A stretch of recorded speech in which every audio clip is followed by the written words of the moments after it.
नमस्कार, मैं सूरज और आप देख रहे हैं कमिंग भारत। जैसा कि हम सभी को पता है, कल 10 नवंबर था और बिहार के लिए ये बहुत ही महत्वपूर्ण दिन था। जी हाँ, कल जो 2020 विधानसभा का चुनाव हुआ था उसकी वोटों की गिनती थी और जो हमारी जितनी भी टीम एक ग्राउंड रिपोर्ट भी कर रही थी, मतगणना केंद्र पे भी थी और हर पार्टी कार्यालय से जाकर पल पल की खबर आपके बीच में रख रही थी। जो हमारे एंकर थे वो लाइव में आप लोगों को हर एक चीज पल पल के जितने भी गतिविधियां थी पार्टी कार्यालयों से लेकर मतगणना केंद्र तक की सारी चीज रूबरू करा रही थी। तो जैसा कि हम सभी को पता है, कल जैसे जैसे समय बीतता गया वैसे वैसे एनडीए में बहुमत में आते गई और जो महागठबंधन है वो पीछे होते गई।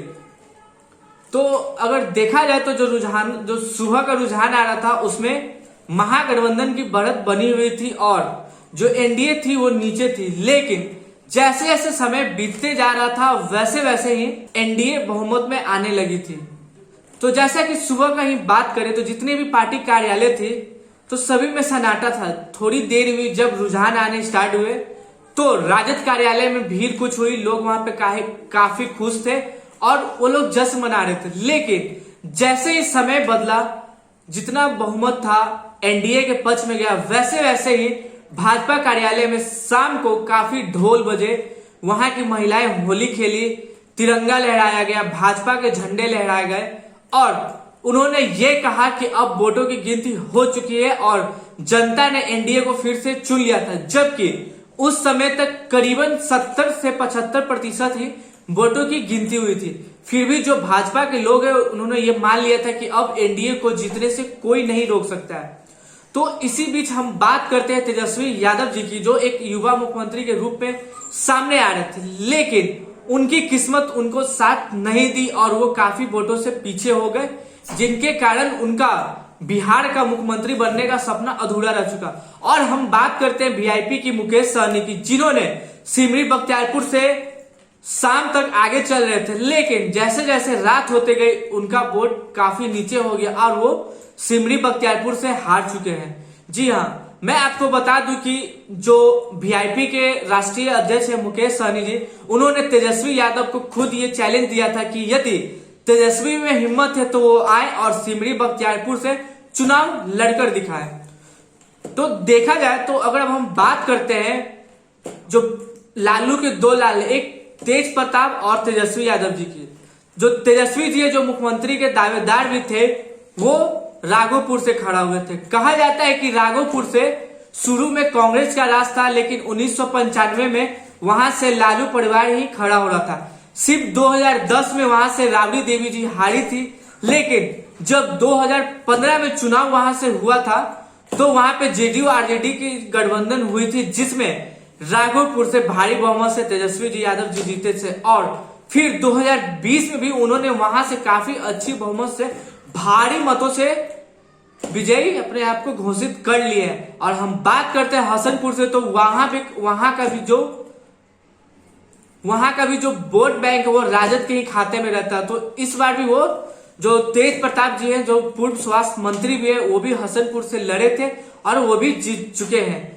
तो हम बात करते हैं हम के जो राष्ट्रीय अध्यक्ष है जीतनराम मांझी जी, वो इमामगंज विधानसभा से खड़ा हुए थे। वो काफी सालों से वहां जीत रहे हैं और वो पिछले भी विधानसभा जो 2015 में हुआ था उसमें भी वहां से वो जीत हासिल किए थे और इस बार भी यहां से जीत हासिल कर चुके हैं। अब बात करते हैं राजद द्वारा लगाए जा रहे आरोप पे। जी हाँ, जो राजद के राज्यसभा के सांसद है मनोज झा, उनका ये आरोप है कि वोटों की गिनती में जो हुई है उसमें काफी गड़बड़ी हुई है। उनका ये भी आरोप लगाया जा रहा है कि चुनाव आयोग ने 119 उम्मीदवारों की लिस्ट घोषित की और उनको बधाई भी दी जो रिटर्निंग ऑफिसर होते हैं, मगर जब वे गए चुनाव आयोग के पास तो उनको ये कहकर लौटा दिया गया कि वो हार चुके हैं, उनको सर्टिफिकेट नहीं दिया जाएगा।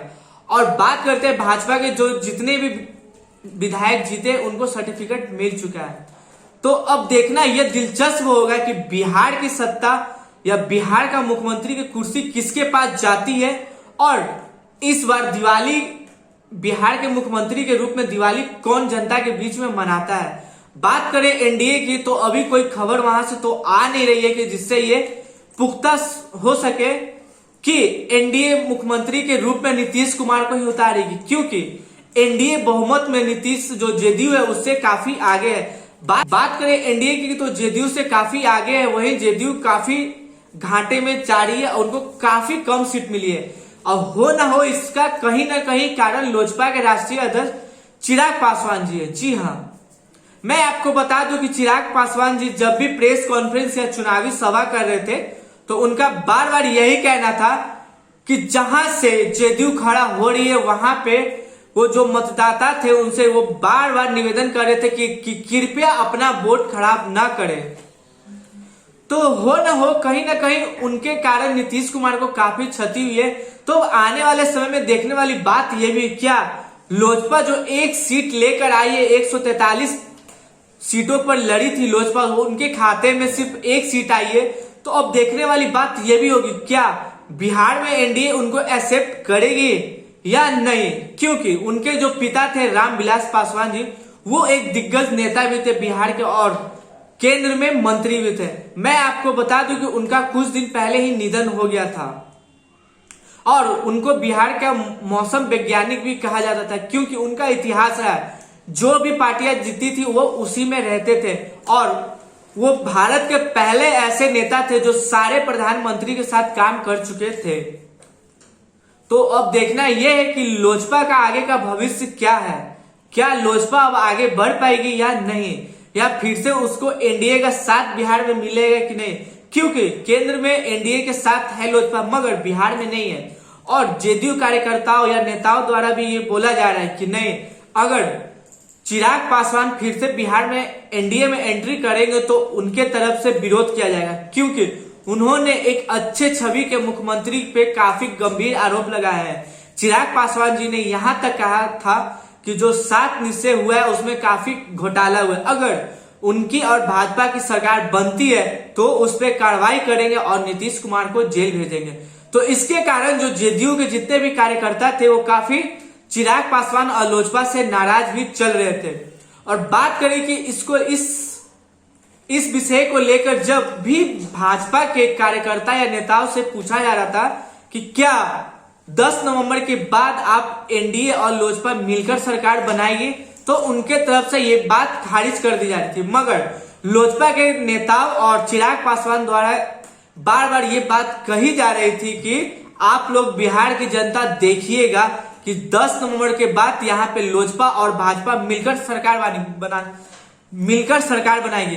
तो ये बिहार का ये जो चुनाव हुआ है 2020 का, ये काफी दिलचस्प है। इसमें अभी कुछ कहा नहीं जा सकता है, क्योंकि बिहार के विधानसभा का और बिहार की राजनीति का इतिहास रहा है कि यहाँ रातों रात बहुत कुछ पलट जाता है। तो अब देखने वाली बात यह है कि क्या मुख्यमंत्री इस बार बिहार का मुख्यमंत्री कौन बनेगा, नीतीश कुमार या कोई नया चेहरा, या एनडीए कोई अपने खास नेता को मुख्यमंत्री के रूप में उतारेगी। और भी ऐसे ही खबरों के लिए जुड़े रहे हमारे चैनल कमिंग भारत के साथ। और अभी तक आपने हमारे चैनल को लाइक, सब्सक्राइब और शेयर ना किया हो तो जल्द से जल्द करें। धन्यवाद।